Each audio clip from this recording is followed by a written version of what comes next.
Hello everyone, I'm Chand Mazumdar. I'm part of the Amazon Global Selling team. I'd like to welcome you all to the launch of Amazon's Exports Digest 2022. This publication presents an overview of Amazon's efforts in boosting exports from India using e-commerce. Launched in 2015, Amazon's e-commerce exports program, Global Selling, is focused on enabling Indian businesses to leverage Amazon's technology and logistics infrastructure to start or expand their exports business by serving customers across the world. I'm really excited to have with us today Mr. Amit Agarwal, Senior VP India and Emerging Markets at Amazon, and Mr. Abhijit Kamra, Director Global Trade at Amazon India. To get the event going, I would request Amit to share a perspective on how e-commerce is helping lower the entry barrier for lakhs of Indian businesses to leverage the exports opportunity. Thank you, and good afternoon, everyone. Thank you for being here with us. Hope everyone is safe and well. For decades now, exports have played such a critical role in driving India's economic growth. India has grown at a rapid rate when exports have grown. So exports continue to be a critical priority for the government and the industry. A self-reliant India will be premised on boosting domestic manufacturing and creating quality products for exports that customers across the globe love. And this is bound to create job creation and sustain economic growth. Now, the government has set an ambitious target of achieving $400 billion in annual merchandise exports. And for the first time in history, India breached this target. That's pretty amazing. India's merchandise exports touched a record 418 billion in 2021-22. And I would like to congratulate the government on this landmark achievement. The government's unwavering commitment towards exports has been very encouraging. As we look forward, we strongly believe that embracing technology and e-commerce will be integral to further unlocking India's export potential, helping us realize the vision of being a $1 trillion, $5 trillion economy. The role that Amazon is playing in this is very humbling to us. Now, every day at Amazon, we see how technology and e-commerce are helping lower the entry barrier for lakhs of MSMEs and entrepreneurs to expand their horizons, serve customers across the world, and not just India, but globally. Our e-commerce exports program, Global Selling, was launched in 2015. It has grown very quickly to over 1 lakh exporters, including marquee Indian businesses, as well as digital-first brands. Importantly, the number of new sellers joining the program has doubled over the last couple of years. The program is helping take made in India products global at massive scale. It's enabling millions of customers worldwide discover and enjoy Indian products from bed linens, STEM toys, wellness products, and even daily consumption products like soaps, shampoos, and more. It's humbling to see thousands of first-generation entrepreneurs embrace technology and create robust global businesses. Let me give you an example. Abhishek Midda, a Jaipur-based college student, launched a tapestry business in 2012 from the basement of his house. He was amongst the first Indian exporters from India to join Amazon Global Selling. With his business flourishing, Abhishek set up and exports and has now ventured into other categories like home decor and leather goods. Despite the challenges over the last couple of years, and exports has grown 3 times year over year while serving customers across USA, Canada, and Europe. What strikes me most about Abhishek isn't just the success that he's already driving, but also his optimism to grow. He plans to expand operations to more global markets and double the size of his 40-member team by the end of 2022. At Amazon, we are proud of the work we are doing in empowering such enterprises where the beneficiary of success is not just the business, but an entire community. These MSMEs are the backbone of our economy, and by digitally enabling them to succeed, we contribute towards job creation and boosting exports that will power the inclusive economic growth of the country. In the years to come, exports will play a crucial role in India's economic growth, and e-commerce will continue to provide an easy and rapidly scalable route for Indian MSMEs to build global brands and create employment opportunities in the ecosystem. A laser-sharp focus on empowering Indian MSMEs to leverage e-commerce and drive exports can help us contribute to the Honorable Prime Minister's vision of an Atmanirbhar Bharat and support the rise of global brands from India. At our end, We're super excited by the momentum Amazon Global Selling is witnessing. Now, the exporters on our program are on track to surpass $5 billion in cumulative exports. What's even more exciting is that the program took about 3 years to enable the first $1 billion in exports, while the last $2 billion have come in just 17 months. In January 2020, we're taking a pledge to enable 10 billion in cumulative exports from India by 2025 through our program of global selling. Excited by the momentum in the business, joining the global selling program, and the growing demand for made in India products across the world, I'm super excited to announce that we are doubling down and raising our pledge to enable $20 billion in cumulative exports by 2025. We are excited to build a strong foundation for MSMEs to realize their export potential, help them become globally competitive, and contribute towards Honorable Prime Minister's vision for making India an exports powerhouse. Thank you, and it's still day one.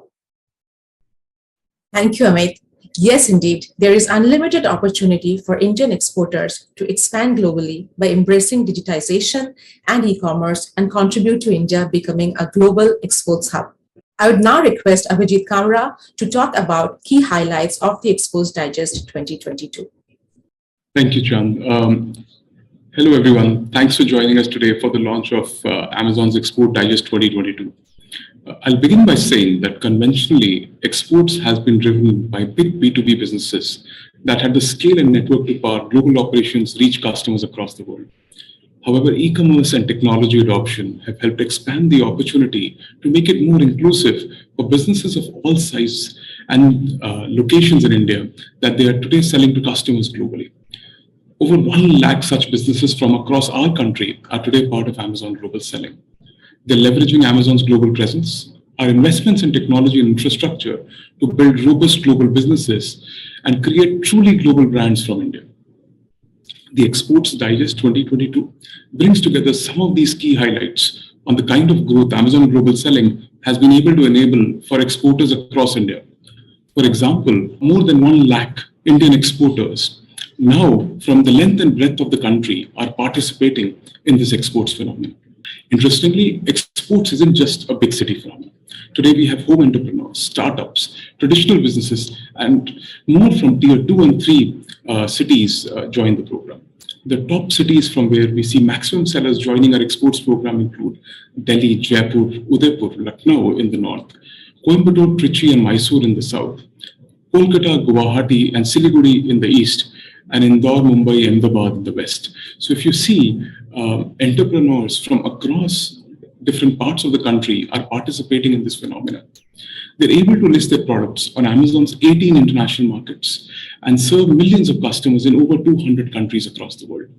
We're also witnessing growth for made in India products worldwide, stretching from everything from Banarasi sarees to STEM toys. Some of the top selling product categories through our e-commerce exports program include textiles, leather, beauty, Ayurvedic supplements, among others. In fact, in 2021, we've seen an 82% growth in apparel category being exported from India. The toys category, which is also seeing a lot of traction, is growing rapidly at over 55%. And we have homemade brands like Skillmatics, ImagineMade, Play Shifu, and others who are doing remarkably well, and customers across the world are loving these products. Jewelry category, which has always done well from India, continues to grow at a robust 47%. And home products, which has been a mainstay of exports, is growing at 30%. The various global sale events and shopping seasons across the world continue to drive periodic spikes for Indian businesses. For example, during the Black Friday Cyber Monday sale in 2021, Indian exporters on Amazon Global Selling witnessed nearly a 2x surge in demand across North America, Europe, Middle East, and North Africa, with nearly 500 exporters achieving a sale of landmark more than $100,000. As we look ahead, I truly believe that the next phase of growth in exports will be driven by the power of internet, increased technology adoption by Indian businesses, and the use of technologies like artificial intelligence and machine learning. A recent NASSCOM study forecasts the opportunity to be over $125 billion of Indian exports through e-commerce by 2030. This indicates the huge opportunity available to Indian businesses to build and grow exports businesses via e-commerce. At our end, we will continue to work closely with the government and all key stakeholders to make exports easier and inclusive for MSMEs of all sizes and from across the length and breadth of our country. This will help truly establish brand India across the world. Thank you very much for joining us. Thank you, Abhijit, for such interesting updates and anecdotes. Before we conclude this section of the event today, let's launch the Amazon Exposed Digest 2022.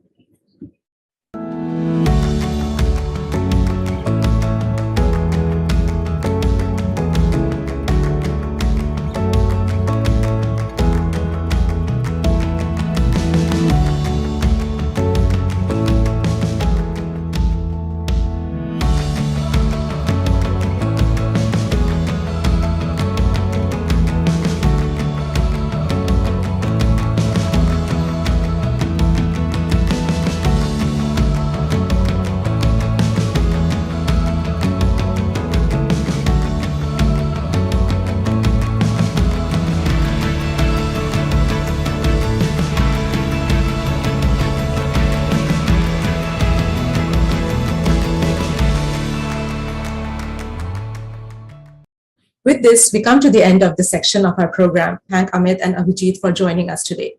For everyone watching us online, please stay tuned. Much more coming your way.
Now we'll head towards the next section of Exposed Digest 2022 launch.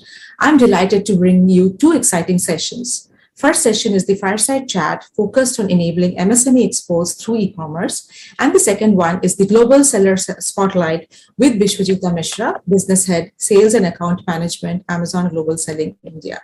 For the first session, I'm excited to introduce our distinguished guest, Dr. Harshavardhana Singh, former Deputy Director General, World Trade Organization. Dr. Singh has decades of extensive international and national experience on trade and investment matters. In India, Dr. Singh also served as economic advisor and then secretary of the Telecom Regulatory Authority of India. In addition to this, he is also a visiting faculty at research institutes on trade and regulation. A very warm welcome to you, Dr. Singh. Thank you. Thank you. A good day to you. Thank you, Dr. Singh. So excited to have you here. The first question for you, Dr. Singh, we'd love to understand. So for the first time in history, India has breached the 400 billion USD mark in annual merchandise exports in financial year 2021-22. What should India as a nation continue to do, and how can we build further? What role does e-commerce and technology adoption play in this? Thank you. Thank you. That's a very good starting point. First, we have to see why or what resulted in this boom. And second, we have to see what are the factors which are likely to continue and what can increase the opportunities further. So most people say that, and incidentally, it's not just 4,000 billion which has been breached. Since 2011, India's share in world merchandise trade was stuck between 1.6% and 1.7%. For the first time, we have breached 1.8%. So that's a very remarkable push, something we had not achieved for a very long time in terms of relative terms, not just absolute terms of 400 billion.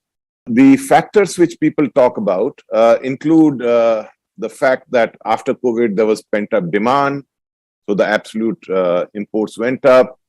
There was a commodity price boom because of the problems in supply chain, etc. And also, there were problems in China, both due to COVID, but also due to some issues with their power supply. But there's one factor which basically most analysts miss out on, which is the change in approach of the government of India in terms of policy. If you see, the government of India has made a major effort not only to improve operational context and reduce costs as a consequence, but also to refocus its objectives to facilitation of exports, which means enabling them, and also coordinating in a manner with the entire supply chain of policy, linking up both the key institutions, organizations, ministries, departments within India, and also our representatives abroad. So this change in approach, this effort, which has also resulted in a reconfiguration of the manner in which Department of Commerce is organized. This is something which, in my view, plays a very important role, because industry tries to export every year, but a lot of focus is on ease of doing business or improving cost of operations, because policy barriers, so-called policy barriers, reduce the potential which can be achieved. That is changing in a major way, together with an approach which is much more positive now. So the pent-up demand will stabilize, commodity prices will stabilize, China will come back, but this aspect is a fundamental change in the operational context, and it is in the hands of the government. The second aspect which the government has emphasized for a long time, but has focused much more on now, is how do we achieve the potential exports which are possible from the country? In that context, I think the government has realized the huge gap between the actual exports through e-commerce and the potential exports. For example, NASSCOM has estimated that the online exports, online-led exports from India are likely to increase by 45 times the current level by 2030. I mean, that's a huge potential. So e-commerce exports will play a role, need to play a role. And in the new approach, the government has recognized this, and it is working with some kind of not just policy changes, but institutional changes. That is fascinating, Dr. Singh. I'd like to hear and to understand, and just how we can also build and basically just like drive this momentum. Thank you so much for the insights. So the next question is, So I think you already touched upon it, but this will just further clarify it. How do you think the ecosystem is going to evolve in the coming years? And what are the top three things that can be done to provide impetus to exports and e-commerce exports? See, you have talked about exports and e-commerce. I will stick to exports and e-commerce exports because e-commerce is a much larger issue and domestic e-commerce is different from e-commerce export. The distinction between exports per se and e-commerce exports lies in the manner in which the exports through e-commerce take place. There is a major overlap. Sometimes the entire transaction is through online transactions. Services are an important example of this. The other times when goods exports are involved, the ordering, the supply chain, etc., might be a combination. Not might. In fact, it always is a combination of online plus physical. So whatever you do to ease the physical and enable physical remains important. But there are additional factors which are linked up with online. The second thing, and this is a fact which I was fascinated by research about in the last 2 decades, how it showed that how online possibilities of exports have created multinational small and medium enterprises because their reach of the potential marketplace is much more. But at the same time, while their reach has increased, their capabilities, their knowledge, their support systems, and also how to reduce the risks, how to increase their credibility, these systems are much larger in significance for the smaller players. So, and the government actually is working on all this. The interesting thing is that while we are talking, on the ground, policy changes are being thought of, being made, are in the pipeline. The issue is, as you rightly pointed out, what are the key factors to look at? Because when you make a list of policy, you can make a list of 100 concerns, but the largest impact comes from the key priority areas.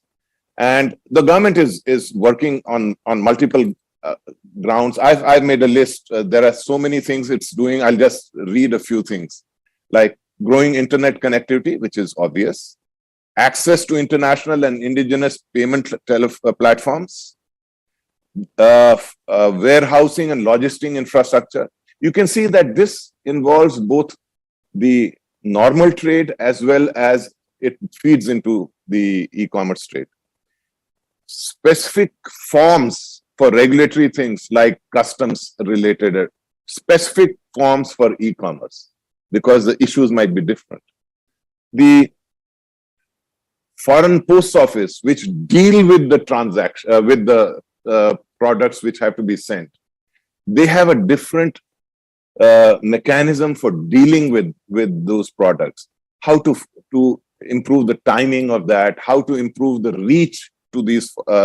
So they are increasing the number of foreign post office. The value limit for e-commerce courier shipments, how to facilitate that. Digital processing, and this is a generic thing. This is a generic effort of the government to digitize processes. But in that context, given the specific nature of e-commerce, you have to enable it in a different way. For example, one survey found that the expectation of delivery by customers of the products which they have ordered, whether they order in domestic domains or international domains, are not very different. While the distance is huge, the aspects involved in regulation are multiple more in exports. So how to, weave the system in such a way that the market expectations are actually met and the potential is realized. Similarly,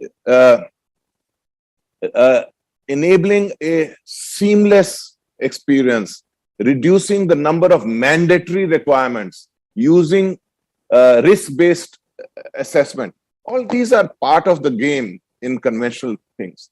So what are the key areas? The key areas relate to, in my perspective, whatever affects time taken. That's one priority area. So I'm now looking at objectives of policy rather than what needs to fulfill or achieve that policy. There may be three things, but those which really reduce the time taken in the transaction, that's very important. Whatever reduces the burden of cost and the burden of a revenue decline, because international trade has much larger risk factor. And in any transaction of e-commerce, returns are quite a few. And it's not only that this takes place in India, it is world over. You go to a country like Bhutan, this is an issue. You go to US, this is an issue. So how do you create systems which reduce costs? So I've already, some of the examples I gave of policy matters, reduce costs. But some actually, if the manner in which you treat unsold products, those products which are returned, and it's not just in e-commerce, in physical goods also, like gems and jewelry, etc. This is a major issue. How does regulation treat that? Can some factors be taken into account in such a way that the perceived risk by the regulator is addressed through mechanisms or systems which reduce the burden on the entity taking part in this transaction, namely the exporter? So it's a combination: reduce time, reduce cost burden, increase the revenue flow, or reduce the risk. So these are very important, and two, three steps are needed in each of these objectives. But a very large initiative has to be taken to increase the information and training base. Because I talked about the small and medium enterprises. They are least informed amongst the whole panoply of firms which are involved. And they have the largest potential for growth once they get involved. So the bang for the buck is much larger. And this can take place through various mechanisms, which can be sorted out. But there are mechanisms which are linked to government training institutions or export promotion councils, or they could be even the industry associations. But they have to be done in a coordinated manner so that the effort which is put in has the largest impact. So these are the three areas. So one is time taken, one is information and training, and one is reduction on cost and increase in potential revenue, which might be locked up due to regulation. Dr. Singh, thank you so much. That's like, just like makes me think that how much there is to be done, right? Like we have just started like scratching the surface. So in Amazon, we say like we're just getting started. We always say we're always at day one. So just like makes me think that we literally are like day one. There's so much to do. Thank you so much, Dr. Singh. May I just say, we are actually not at day one, but we should behave as if we are at day one. Absolutely. And try and identify key priorities. Right. Always remember there are 10 possible things to do, but 3 of them will have the largest impact. Absolutely. Absolutely. We are coming to the end of our discussion, Dr. Singh. I mean, you have already touched it. MSMEs are the backbone of our economy, and we need to do everything possible to empower them. Just, I mean, you already mentioned it, just last, like very maybe getting into a little bit of deeper grounds, just would like to understand, how do you think we can provide equitable access to e-commerce and technology for them to prosper? When you say equitable, you're touching upon a very important issue. When you look at, and this is true in society in general, but definitely it is reflected in the ability to achieve one's potential in e-commerce exports. There is a whole range of firms, large firms, medium large firms, medium firms, small and micro. The information base is very different. So the information and training, which I talked about, the ability to deal with regulatory requirements is very different. So that's why I mentioned about, creating systems which minimize the burden which is involved.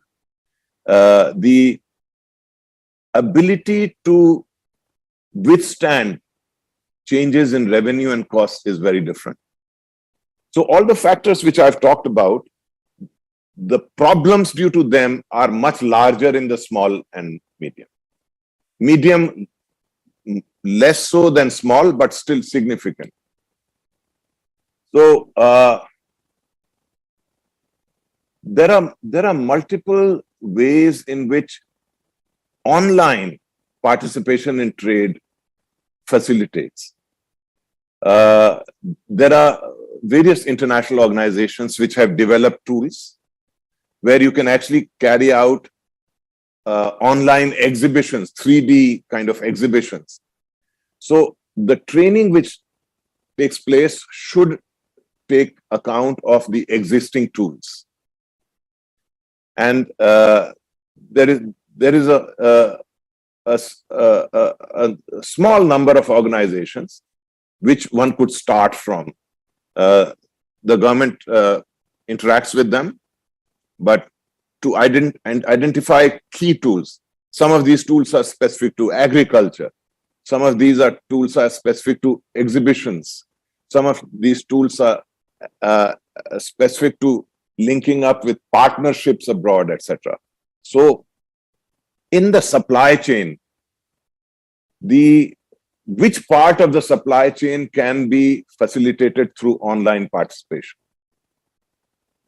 In the supply chain, whichever part needs more work, what part of the policy chain, because linked to achieving, the government focuses a lot on global value chains. That's a part of the supply chain concept. So which policies are the key ones which will enable a larger impact? Similarly, what are the existing institutions where the current work can just be tweaked a little bit to have a large impact in terms of training, in terms of information?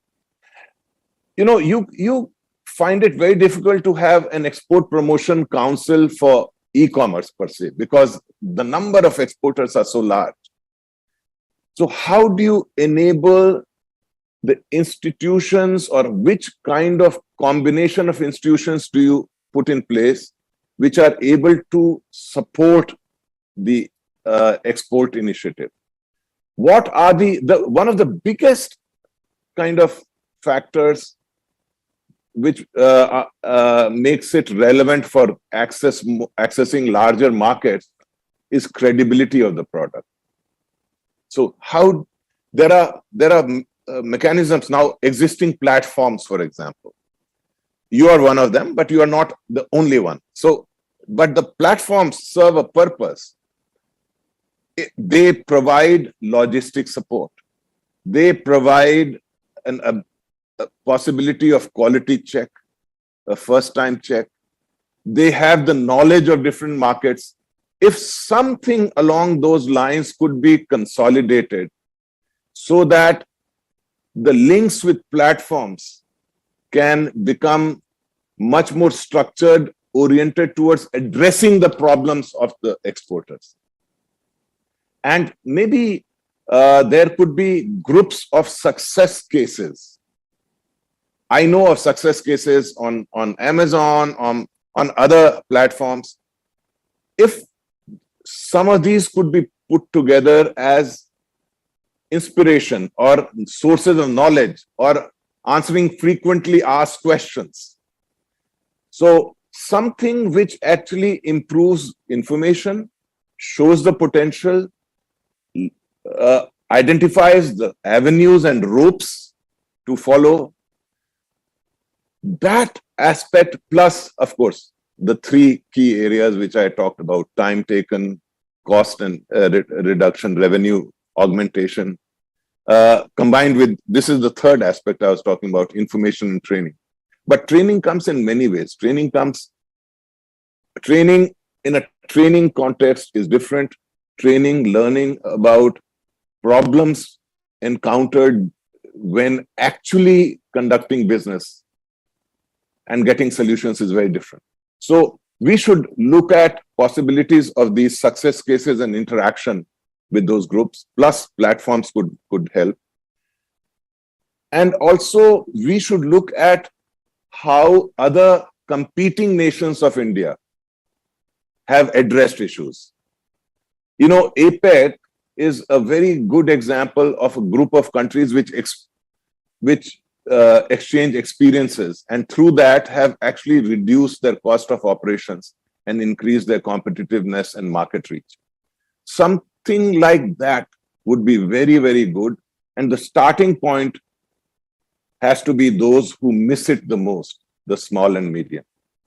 So those are the kind of thoughts which I want to share with you. Thank you so much, Dr. Singh. It would have been fascinating to hear more, but with this, we have come to the end of this engaging chat with you.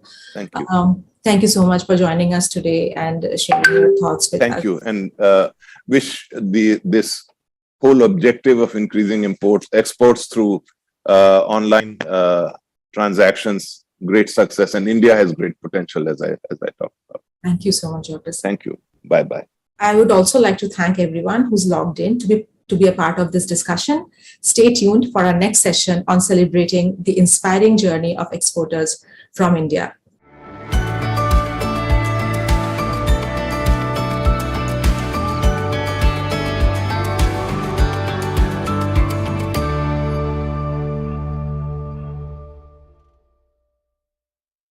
Thank you, Chand and Dr. Singh, for such an insightful discussion. Hello, everyone. I'm Biswajita, and I'm part of Amazon Global Selling team in India. Welcome to the launch of Amazon Exports Digest 2022. It's a privilege to bring you an exciting seller spotlight session to celebrate the inspiring journey of Indian brands going global. Our e-commerce exports program, Amazon Global Selling, was launched in 2015 with a few hundred sellers, and since then, we are proud to have over 1 lakh exporters, including marquee Indian businesses, as well as digital-first brands associated with us. To discuss more about the e-commerce exports opportunity and share their own experiences, I'm excited to introduce dynamic entrepreneurs amongst us. First, I would like to invite Deepak Mehrotra, founder of California Design Den, a leading bedding brand focused on sustainable and natural products for customers around the world. Our second speaker is Dhwanil Seth, founder of Skillmatics, a popular D2C brand from India that develops innovative educational products and games that build core skills in children through systematic play. Welcome, both of you. Let's dive straight into the questions we have for you today. My first question is to Deepak. Can you tell us a little bit about your journey? What were the key factors for you to launch a D2C brand via e-commerce exports, and how has that benefited your exports business? Sure. Thank you, Biswajita. It's a pleasure to be, on this. And we started as a textile manufacturer sometime in 2006. I started a bed linen factory with my brother, and we were making bed sheets, bed linen for top retailers in North America. So by North America, I mean US, Canada. We used to make bedding under their brand, under their specs. And we continued to do that. We continued to grow. Business was good. Sometime in 2015, 2016, we started to feel that, the e-commerce, the internet space was growing a lot, especially in North America. And we said, what if we also launch our own brand? We also, sell our sheets online directly to consumers. But, that was easier said than done because, you need so many things to launch a brand in US And from warehousing to how we'll get the customer, how will we advertise. So there were a lot of questions, and it didn't really happen till 2017. And that's when we were contacted by the Amazon global sales team. And, with their support, we were able to launch California Design Den, our brand name, in US on Amazon. And we started with some of our top products, products that were sold in every retail store here. And, since 2017, we expanded our products, more bed sheets, some other bedding products are now also made in India. They're not made in our factory, some of the products, but most of the products are made in our factory. And sometime, I would say 2 years back, 1.5 years back, we also expanded into other, geographies. When I say geographies, means Amazon Canada or Amazon UK, Amazon Germany. We launched Japan last quarter. So we are able to quickly expand our brand into other geographies and reach more customers. So it's been a very, very exciting journey for us. It has changed the way we do business. Now that we are selling directly to consumers, paying more attention to quality, we are kind of in a very happy place versus just, waiting for retailer orders. Thank you so much, Deepak, for taking us through your amazing journey. And yes, this is one of the most successful brands that we have from India. I'll move on to Dhwanil now. Dhwanil, your brand has been one of the top sellers in toys category in the US marketplace. So first of all, how does that feel? And tell us a little bit about your journey as a digital-first global brand. Firstly, thank you for having us here, Biswajita. It's very nice to be here on this platform. To answer your question, I think it feels great to be one of the top ranked products in our category. It's definitely fulfilling to know that they are like a completely Indian designed, manufactured product is doing so well in a very competitive global market. And historically in a category where India has negligible sort of presence globally, and it's great to see that changing. In terms of our journey, I used to work in the US and Canada in consulting, and specifically around consumer businesses, brands, and retail. And I think what really struck me, this was again around 2015, 16, was that one, there was no global brands from India in any category, right, that I could see, right. It was quite stark, and as Deepak mentioned earlier, things were changing around then, and it was quite clear that the world was getting much flatter, and one could actually imagine selling directly to consumers online. I was a lot younger and way more naive, so I just assumed that I would be able to do this.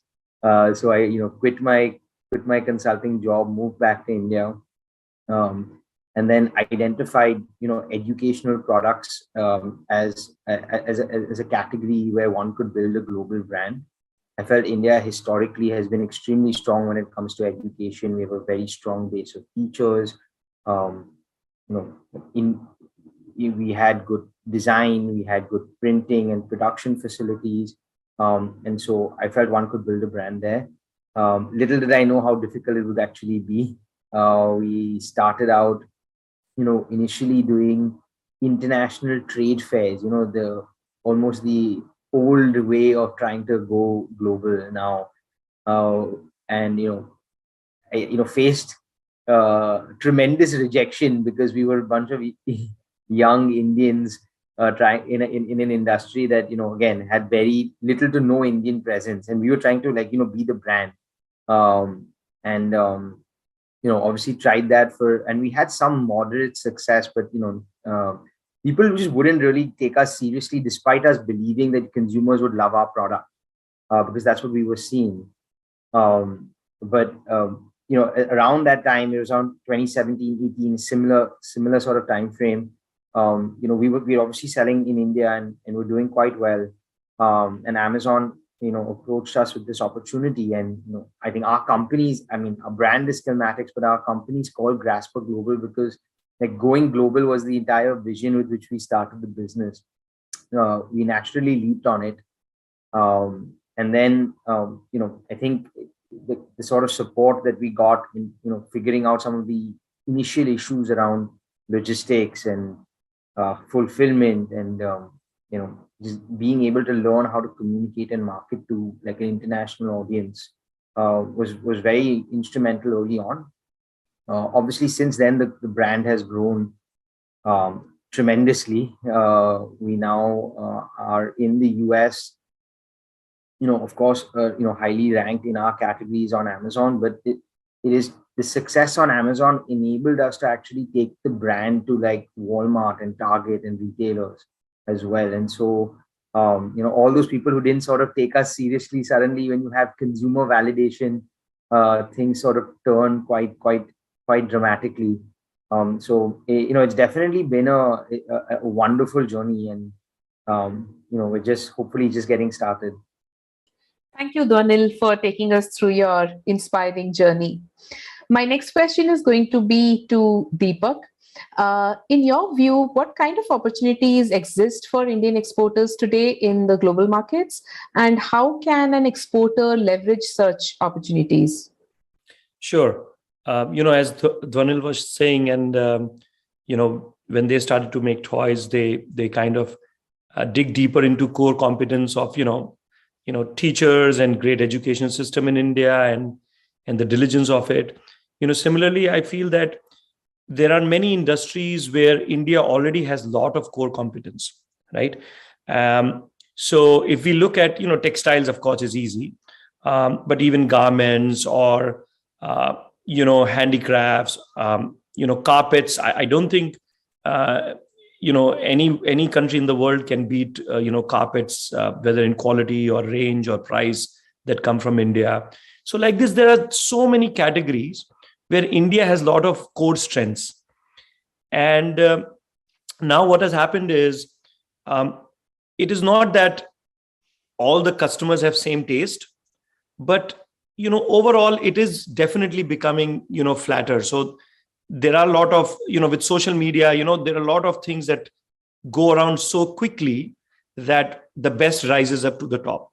So there is a lot of this opportunity, not to talk politics, but also geopolitically, I think India is in a very good position for made in India versus, let's say, other countries, which have been dominant till now.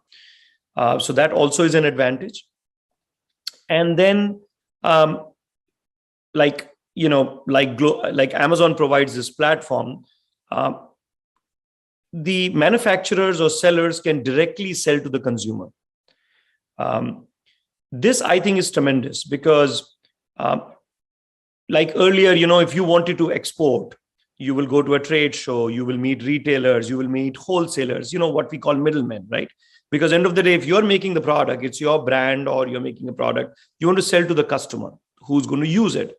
So now in the middle is this retailer who wants the margin, who's going to tell you reduce more price, n number of things. But now you can sell directly to consumer. Platforms like Amazon make it very easy because you can, literally list your product in a day. You can send the product to Amazon's warehouses. Amazon does all the shipping, any returns they handle, any customer service they handle. So you just focus on the quality of the product, your price, how you tell the story.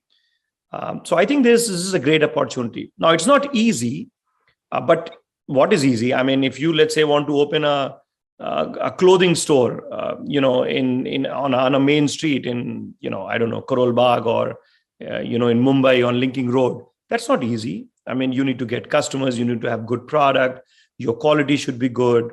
If a customer has a problem, A, you need to look how to improve that quality, and B, immediately service the customer. So all the fundamentals are same. I think one of the things that people who are looking to expand globally directly to consumers should remember, this is not a different game. It is same business 101. In fact, if you stick to the basics of doing good business, like you will run your own store, like a physical store, then, you'll have success. I think one of the things we have learned over 4 or 5 years is that we have had more success when we stick to the basics. We just listen to the customer. If the customer doesn't like the quality, we don't say, oh, hum to sabse achhi quality banate hain, how can we be bad? No, there is a problem. If a customer is saying it, that means there is a problem. We need to improve it. We need to solve it. Can we solve 100%? Probably not, but we can keep trying. So things like these are important, and just expanding the customer base, value-added products, you definitely get a better price. So I think there's a lot of opportunity for Indian manufacturers, Indian sellers, Indian entrepreneurs like Dhavnil here, who's able to build a brand and go to the customer, tell the story. So it's exciting times. Thanks, Deepak. Dhanil, what were the challenges you faced to scale an Indian brand in global markets, and how did you overcome them? So of course, I mean, like nothing is easy, right? I think that's there's always going to be challenges. I think we learned a lot more from what was not working than what was working, in terms of like being able to course correct very quickly. So for example, I think one of the things that people should one of the earliest lessons I learned was that the consumer in, say, the markets that we sell in, whether that's the US or the UK, is very different than the consumer in India. And I feel like most people, will approach it similar to what they're used to in their home market. And I think that is probably the most important challenge that one has to kind of, and the earlier you understand that difference, it will change your entire approach to the business. And I can give you a couple of examples. Like one, in India, it's a far more price driven market. While of course America is also price driven, but the point is that there the emphasis on quality is significantly higher. And if you actually are able to deliver a quality product, people are willing to pay a premium or a good price for your product, right? And so sort of understanding that aspect and saying that, look, I need to understand what the US consumer values, and this applies in any category, right? Engineering a product to that consumer and that market behavior. And when I say product, I'm talking about everything, whether it's price, whether it's the size. I can give you a very simple example, just something everyone will relate to. In India, people typically like, say games that are big boxes, because when they go gift it, they like the box to be large, right? I mean, it's a very cultural thing. Whereas in the US, the customers, despite having significantly larger homes, prefer things that are compact and efficient. And, so like when we started, we started getting feedback saying these are such ridiculously large products, right? And in fact, it's a secondary benefit that, being smaller helps you tremendously in economics from a shipping and logistics perspective. But that's a very simple example of how you need to, really rethink as you go global. I would assume that most people who go global will always start in India and then try and take it abroad. So I think that was one lesson. I think the second challenge was, to try and think like a brand and not like a sort of seller. America is a very marketing forward country, and how you not only position the benefits of the product, but how do you position your brand? How do you like talk about what does your brand stand for? What kind of products do you make? That becomes very important. And Amazon enables this. There's like a brand store. There's A+ content on your page. Paying attention to these details early on were again things that we didn't realize as much. How important they were early on, and it was some of these things that we realized we were not doing well, and then when we started doing well, we found that things started to get a lot better. In terms of operational challenges, Viswajit, I wouldn't look. There are going to be complexities like in any business, but let me put it this way: I don't think there has been a simpler time in history for someone from India to dream of selling and building a global brand on the back of, say, a platform like Amazon Global Sales. With the support, the kind of vendor network that is there. Also, as you mentioned, now you have 1 lakh sellers. So a lot of the enabling environment is also built, whether it's, in terms of getting customs, clearance, operations. So while there are, speeding issues and challenges, I would say that there is a great support network to overcome most of them. I don't think those would be, challenges that aren't not able to be overcome. But yeah, I think in the early days, I think the biggest challenge was just switching mindset and trying to like operate as a US first company was probably the biggest challenge that we had to make internally at Skillmatics. Thanks, Dwanil. Coming to the end of our discussion, let's do a quick rapid fire. I'm going to ask both of you the same question. So let's start with Deepak. What will be the top 3 things you would want to tell entrepreneurs and business owners in the audience today who aspire to build big global brands? Okay, that's a good one. I'll give some obvious ones. A, quality. 2, natural and sustainable.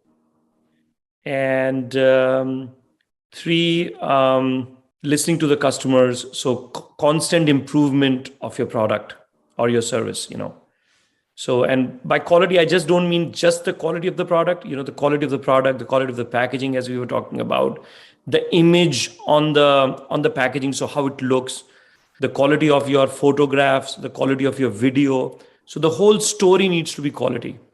Natural and sustainable, because, that is going to get you a product. So you will not take any shortcuts. That will be long term. You will also get better value from the consumer. Consumer wants to pay a little more for natural and sustainable, and younger generation does not want to buy polluting plastics or things like that. So that would be a focus as well. And listening to customers, because you can never be perfect.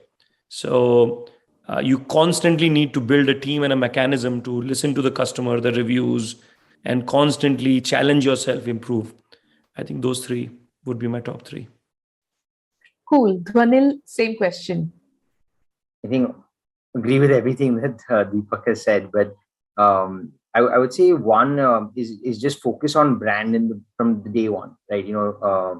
I can't overemphasize how important it is to start thinking like, think from a brand first perspective down to your product, and what is the larger play that you're building out for the consumers in that segment.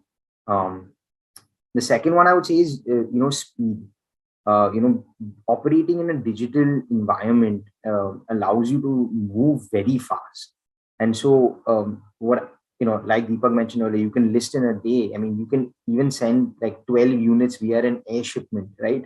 I mean, I'm not, just to test something. So I would say be extremely fast and iterative with, say, products or concepts. I think that is very, very important. And I would say lastly is that just be completely sort of open-minded in receiving feedback. Again, this is similar to what Deepak is saying, but sometimes people don't want to hear something bad about their product or their business, and they feel like that I think is a big barrier that one should not have. Be super open to like any sort of feedback that comes in for the consumer. Welcome it, and again, coming back to my second point, change quickly. I would say these would be the things that I would suggest for especially smaller businesses. Use your size to your advantage. Thank you. So with that, we come to the end of our fireside chat session. I would once again like to thank Deepak and Dwanil for sharing their insights from their export journey. I would also like to thank all the people who have joined us digitally today. I'm sure this session leaves you with a lot of knowledge and insights to ponder over. Thank you, everyone, and have a great day.